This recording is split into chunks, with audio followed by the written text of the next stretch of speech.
And in international news, a bill that would raise the U.S. debt limit by $2.4 trillion failed to win the House of Representatives' approval on Tuesday. However, yesterday's vote didn't fan fears among bond traders that the U.S. may default on its debt. With 318 mainly Republicans rejecting the deal and only 97 in favor of it, the Republican-controlled chamber rejected President Barack Obama's call to increase the $14.3 trillion debt limit. That puts the U.S. Treasury Department in a difficult situation. It scrambles to avoid a default that could push the U.S. back into recession.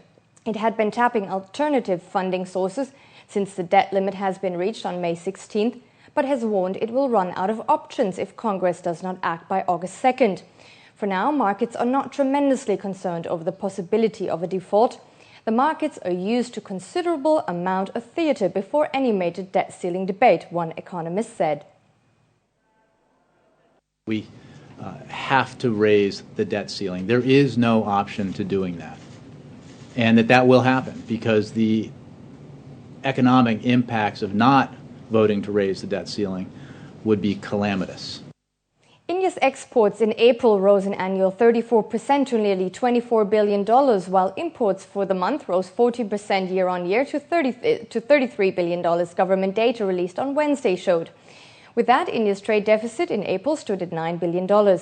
Especially the strong demand for engineering goods, oil products and gems manufactured in Asia's third largest economy accounted for the rise in exports.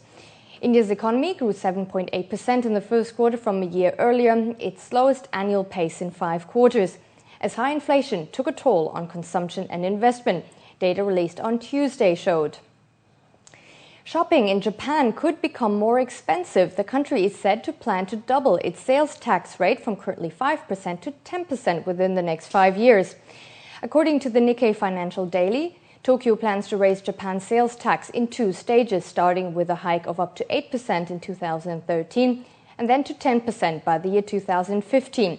Raising Japan's value-added tax has been widely discussed in recent years as a way to service the debt already twice the country's annual economic output.